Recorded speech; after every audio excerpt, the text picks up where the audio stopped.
Good morning. It is my pleasure to be part of this presentation today. I've been a committee member for more than a year in helping this very important historic project become a reality. At this time, I'd like to recognize our tribal leaders and tribal elders and our committee members who may be with us this morning. Could you please stand and be recognized?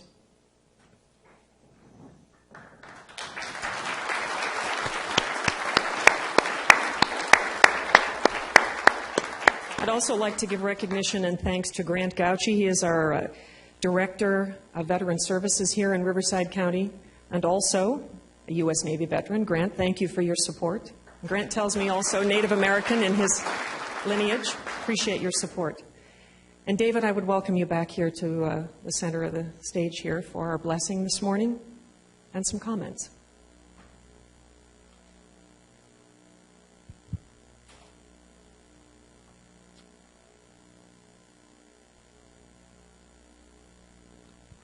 Could I ask you to stand for a few seconds, please? Thank you. Aho matakuyasi.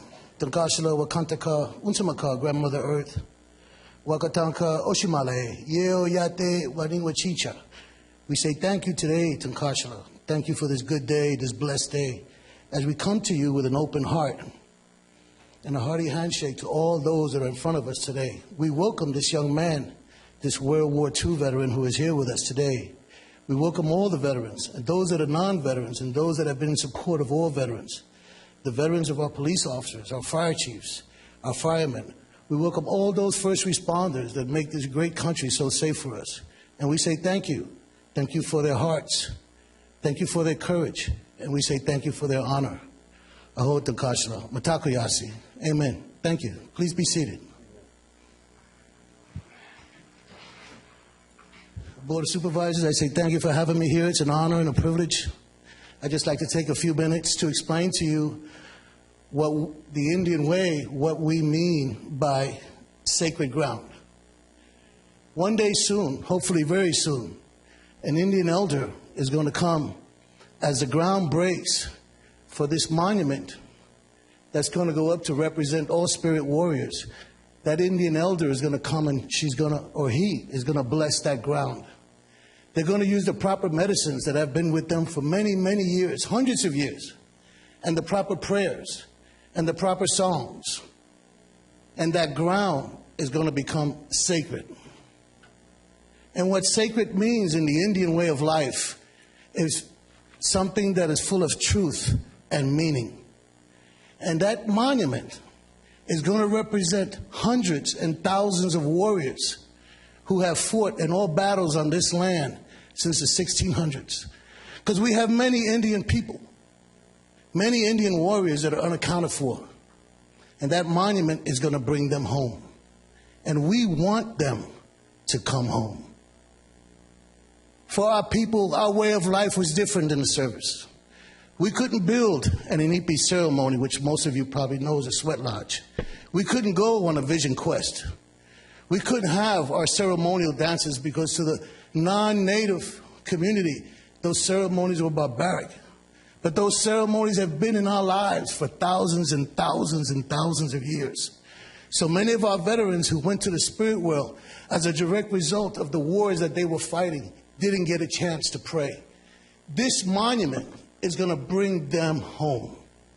This monument is going to bring them the place where they can come and pray and dance and go to sweat lodges and talk to their brothers, their ancestors, their uncles, their grandpas, who they haven't met for many generations, who represented this land and gave that ultimate sacrifice.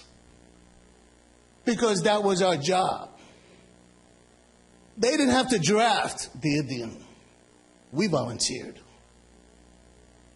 Because this is our land. Like yours, it is our land.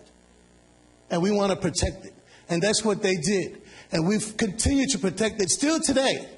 From the war in Afghanistan, to the wars in Iraq, to the wars in Iran, we still have Native veterans there that are making that ultimate sacrifice.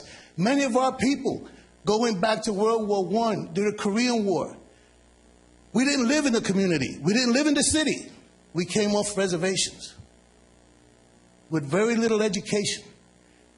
But we knew what we were supposed to do, because that was what the man, what the spirit warrior, that Indian man, that's what he represents. Because a warrior is not a person who battles. A warrior is not a person who fights. In the Indian way of life, a warrior is a man who takes care of his family, who protects his family and protects his land. So this monument is so important to this country, as it represents all those warriors that have fought, that have been accounted for, and the ones that are not accounted for. It will bring them home. It will bring those families, those generations behind them, a place to come and pray. Because it's sacred ground, and that means that it's safe. And I hope someday, before I go to the spirit world, that monument will be standing up. So I say thank you. Thank you for being here. Thank you for allowing me to share these words with you, just to define to you what sacred ground is. Because sacred, again, is something that is full of truth and meaning, and it will always represent all those warriors that have gone to the spirit world and all those that are defending our lands today and their families. Thank you. Mitaku Yasi. God bless all of you.